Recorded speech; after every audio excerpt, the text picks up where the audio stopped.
नमस्कार, 2 बजने को हैं। मैं हूं पंकज भार्गव। आपका घर आपका वास्तु में आपका स्वागत है। इस कार्यक्रम में जैसा कि आपको मालूम है, हम आपके घर की यदि कोई वास्तु संबंधी वहां समस्या है, कोई दोष है, तो उसका समाधान करते हैं। अब से लेकर आधे घंटे तक हमारा टेलीफोन नंबर आपकी टेलीविजन स्क्रीन पर लगातार नीचे फ्लैश करेगा। 0120 ये नोएडा का कोड, 2515 341 ये एक नंबर, 342 ये दूसरा नंबर आपकी सुविधा के लिए। आप सीधे फोन कीजिए और पंडित जी को अपनी समस्या बताइए और फिर मिनटों में, चुटकियों में आप अपना समाधान भी पाइए। जैसा कि हमने आपको बताया, आप हमें फोन कर सकते हैं। और साथ ही साथ इससे पहले कि हम आगे बढ़े, जाने माने वास्तुशास्त्री पंडित वैभव नाथ शर्मा हमारे साथ स्टूडियो में मौजूद है। पंडित जी, आज क्या खास बताने वाले हैं? पंकज जी, आज मैं खास बताने वाला हूं, जैसे अभी हम लोगों ने पिछले कुछ एपिसोड पहले चर्चा की थी कि बच्चों के लिए यदि आप स्टडी रूम बनाते हैं तो स्टडी रूम की दिशा कैसी हो और कैसा होना चाहिए, उसका बाकी संयोजन। उसके बाद माताओं अभिभावकों के इतने सारे क्वेरीज आ रहे हैं, इतने सारे प्रश्न आ रहे हैं कि आपने स्टडी रूम के बारे में बताया, अब स्टडी टेबल के बारे में भी कुछ प्रकाश डालिए कि कैसा होना चाहिए। तो आज प्रमुख 7 सूत्र की आपके बच्चे की स्टडी टेबल कैसी हो, उस बारे में चर्चा करेंगे। तो चलिए ये 7 सूत्र जानेंगे, लेकिन उससे पहले 2:02 पर क्या है आपके लिए खास, एक बार फिर से उस पर नजर डालते हैं।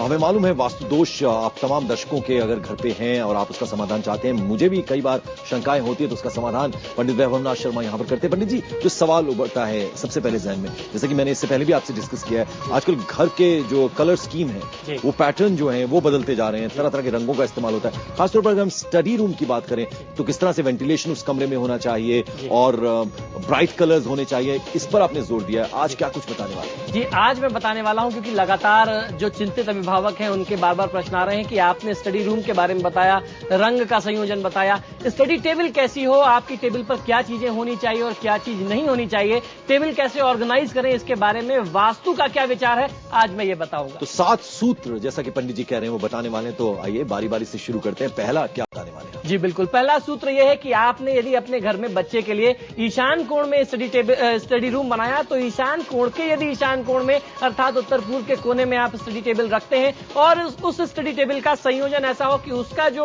टेबल का कलर हो वो भी सात्विक होना चाहिए, क्रीम या लाइट कलर से जुड़ा होता है, व्हाइट होता है तो बहुत अच्छा होता है। उसकी टेबल पे जिस भी आराध्य देव को वो बच्चा मानता हो या आपका परिवार जिनमें ज्यादा श्रद्धा रखता हो, विशेषकर विद्या और अध्ययन से जुड़े हुए देवी देवता जैसे मां सरस्वती, भगवान गणेश, अगर आप उनके चित्र रखते हैं, उनके कोई फोटो या मूर्ति रखते हैं, तो बच्चे को पढ़ाई में बहुत ज्यादा कंसंट्रेशन में लाभ मिलने लगता है। तो चलिए अगले जो सूत्र है उसके बारे में पंडित जी से बात करते हैं। जी बिल्कुल, देखिए जो दूसरा प्रमुख सूत्र है अध्ययन टेबल के लिए, जो पढ़ाई की जगह है उसके लिए, कि टेबल कभी भी राउंड नहीं होना चाहिए, सर्कल नहीं होना चाहिए, उसमें बहुत ज्यादा दोष मानते हैं। उसके कोने कटे हुए नहीं होने चाहिए। अक्सर देखा गया है कि कटे हुए कोने होते हैं जो वो बहुत ज्यादा दोषी होते हैं। टेबल हमेशा अगर स्क्वायर होंगे तो बहुत अच्छा रहेगा, बच्चों को पढ़ाई में बहुत अच्छा लाभ मिलता है। वीरेंद्र है हमारे साथ इस वक्त, कॉलर शिमला से हमें फोन कर रहे हैं। वीरेंद्र, आपका प्रश्न क्या है पंडित जी से? हेलो वीरेंद्र, आपको मेरी आवाज मिल रही है? जी, सवाल पूछिए पंडित जी से। जी, शिमला से नहीं, शामली से। अच्छा, शामली से आप बोल रहे हैं, सवाल करिए आप। हाँ जी सर, पंडित नमस्कार। जी नमस्कार, बताइए। हाँ जी पंडित जी, मैं आपसे ये जानकारी करना चाहता हूँ कि पश्चिम कोने से उत्तर की तरफ हमारा सेप्टिक टैंक है। जी अच्छा जी, देखिए उत्तर पश्चिम कोने में जी। और दूसरा है सर, ये अग्नि कोण में हमारा बोरिंग करवाया था, वो आपके कहने अनुसार हमने बंद करवा दिया। जी बिल्कुल, देखिए आग्नेय कोण में बोरिंग का स्थान नहीं है, आपने बंद कराया, बिल्कुल अच्छा कर लिया।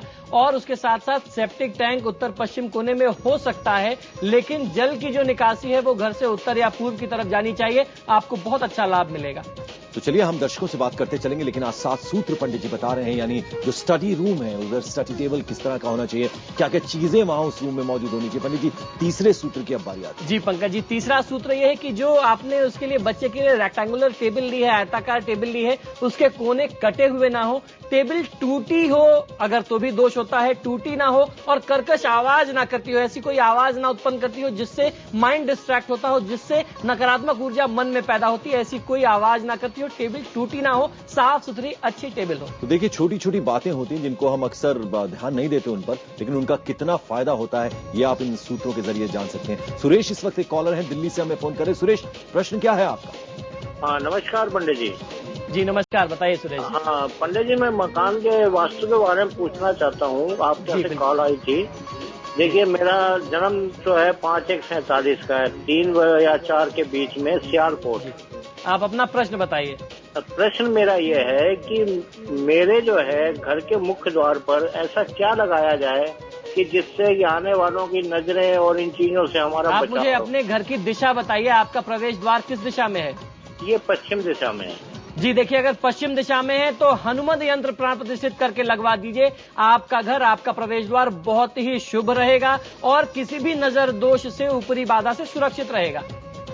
पंडित जी, अगर जो स्टडी टेबल जिसकी आप बात कर रहे हैं वो अगर काले रंग का हो, डार्क नीले रंग का हो, तो क्या गलत है? जी बिल्कुल। देखिए पंकज जी, आपने बहुत उत्तम प्रश्न किया। अब आप हमारे सामने जो टेबल रखी है आप देख सकते हैं। हम लोग नॉर्थ ईस्ट में बैठते हैं तो लाल रंग की टेबल अच्छी होती है, शुभ होती है। और अगर वहीं कहीं काला या नीला हो जाए तो वो बहुत अशुभ होता है, क्योंकि वो दिशा जो है उससे मैच नहीं करती और वो बच्चे के कंसंट्रेशन में उसके लिए बहुत ज्यादा नुकसानदायक हो जाती है। देखिए, आप मेरे साथ होते हैं तो मुझे भी थोड़ा थोड़ा ज्ञान आपसे मिलने लगा है, तो मुझे पहले से ही पता चल जाता है कि अब आप क्या बताएं। जी बिल्कुल। देखिए, आपको ज्ञान तो मिल ही रहा है, मेरे साथ होने का बात अलग है। आपका जो संस्कार है, ब्राह्मण संस्कार, वो अपना होता है। टेबल का देखिए चौथा पॉइंट बहुत महत्वपूर्ण है। टेबल का रंग बहुत ज्यादा मायने रखता है, क्योंकि बच्चे के सामने सबसे ज्यादा उसकी ही दृष्टि पड़ती है। अगर किसी की पड़ती है तो टेबल के टॉप पर, तो उसको पीला रंग, सफेद रंग, हल्का रंग होना, अगर क्रीमिश हो तो बहुत अच्छा लाभ देता है। ये सारे रंग उत्तम होते हैं। इंद्रपाल है हमारे साथ, रोहतक से हमें फोन करें। इंद्रपाल जी, आपका क्वेश्चन क्या है? हाँ जी, नमस्कार जी। जी नमस्कार, बताइए। ऐसा है कि हम किराए पर बैठे हैं, हमें मकान का कब जो बन रहा है? जी देखिए, अगर आप मकान प्राप्ति की आकांक्षा रखते हैं तो आपको अपने घर में वास्तु देवता की आराधना करनी चाहिए। भवन भूमि में जो भी वास्तु देवता का स्थान शास्त्र में बताया है वो दक्षिण और पूर्व का कोना बताया, तो अपने घर के दक्षिण पूर्व कोने में अर्थात साउथ ईस्ट कॉर्नर में अपने घर के आप वास्तु देवता के निमित्त मंगलवार से शुरू करके कुछ वहां पे दीपक जलाएं, कुछ भोग लगाएं, निश्चित बहुत अच्छा लाभ मिलता है। जल्दी से एक और कॉलर से बात कर लेते हैं। रामजीवन जी हैं, कृष्ण की नगरी मथुरा से हमें फोन करें। रामजीवन जी, आपका प्रश्न, आपका सवाल क्या है? हेलो जी, सवाल पूछिए। राधे राधे साहब, बाबू जी।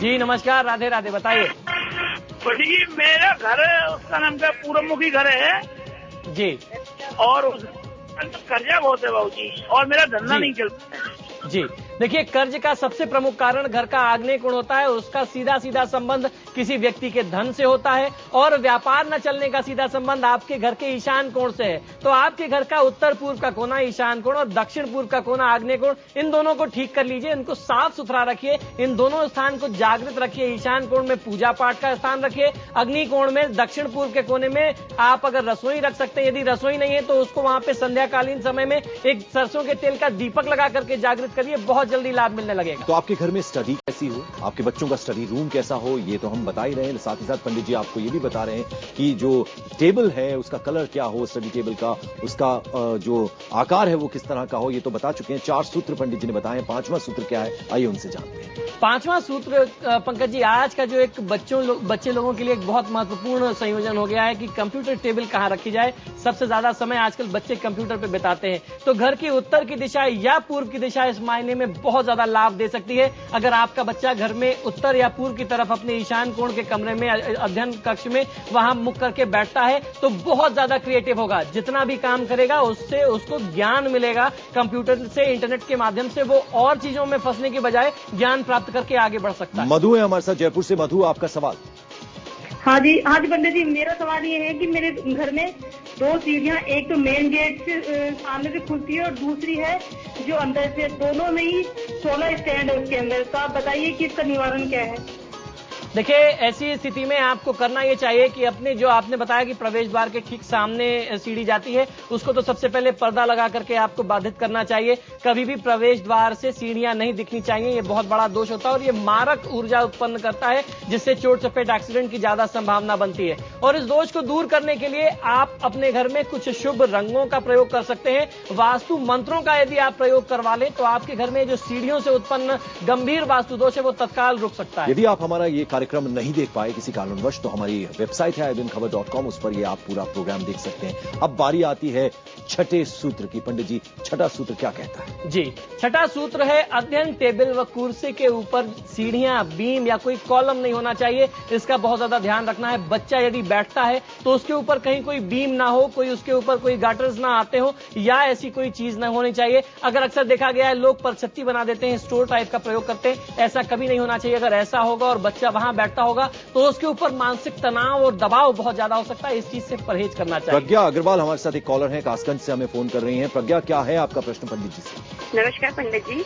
जी, मेरा सवाल ये है कि मेरे घर के चारों कोनों कटे हुए हैं जी। ये मकान हमने 8 साल पहले ही लिया था और इस जी। मकान में जब से आए हैं तब से मेरी पति की बहुत ज्यादा तबीयत खराब रहती है। जी, और देखिए हमारी प्रज्ञा जी, लैट्रिन और किचन भी ईशान कोण में बनी हुई है। जी देखिए, ये भी एक दोष है और अपने आप में बहुत बड़ा दोष है कि चारों कोने कटे हुए नहीं होने चाहिए। इस पे हम लोगों ने पहले भी बहुत ज्यादा चर्चा कर रखी है। इस दोष से बचने के लिए आपको वास्तु दोष निवारण है तो जो चारों कोने में लगाए जाते हैं आपके केस में बहुत ज्यादा प्रमाणिक होंगे। वास्तु शांति करा लेना, और इन चारों दिशाओं में आप शीशे का प्रयोग ऐसा करेंगे इन दिशाओं की तरफ कि जो कोण कट रहे हैं उससे रिफ्लेक्शन बढ़ेगा और वो जो कोण कटने का दोष है वो समाप्त हो जाएगा। पंडित जी, मेरे जो सवाल होते हैं उनका भी आपको सामना करना जी बिल्कुल, मेरा धर्म। टेबल की आपने बात कर दी। कुछ लोग भूमि आसन करके पढ़ाई करते हैं, कुछ बच्चे भी, बड़ों की भी जो स्टडी होती है अच्छे तकिए नीचे रखकर और दरी बिछाकर वो आराम से बैठकर पढ़ना चाहते हैं, वो सही है? जी, बहुत उत्तम होता है। ये तो हमारी पुरानी परंपरा चली आई है और सदियों से। अब आप देखेंगे कि जो पुराने स्कूल्स होते थे, जो गुरुकुल्स होते थे, वो इन्हीं चीजों से संबंधित होते थे। अगर आप जमीन में बैठ करके भू अध्ययन करना चाहते हैं, निश्चित कर सकते हैं। उसमें भी आपको दिशा उत्तर पूर्व रखनी चाहिए, आपका मुख उत्तर पूर्व होना चाहिए। आखिरी और सातवां सूत्र पंडित जी से जान लेते हैं। देखिए, आखिरी और सातवां सूत्र कहीं किसी मायने में कम नहीं है। बच्चे की स्टडी टेबल बहुत ज्यादा साफ सुथरी होनी चाहिए, कभी भी धूल दूषित ना हो, उसमें पढ़ाई की चीजें अस्त व्यस्त नहीं होनी चाहिए, उसको बहुत ही ऑर्गेनाइज्ड करके रखना चाहिए। और अगर ऐसा करते हैं तो बहुत अच्छी एकाग्रता बनती है, बच्चों का कंसंट्रेशन बहुत अच्छा बनता है। एक ग्लोब यदि बच्चा अपनी टेबल पर रखता है, छोटा सा ग्लोब भी रखता है, और कम से कम दिन में 3 बार उसको घुमाता है पढ़ाई के समय में, तो ऐसा मानते हैं, शास्त्र का मानना है कि उसकी कीर्ति पूरे विश्व में चारों तरफ फैलती है। कुछ और दर्शकों से अब बात करेंगे, एक छोटा सा ब्रेक लेना हमारी मजबूरी है, कहीं मत जाइएगा, फौरन हाजिर होते हैं। आपकी खास पेशकश, आपका घर आपका वास्तु।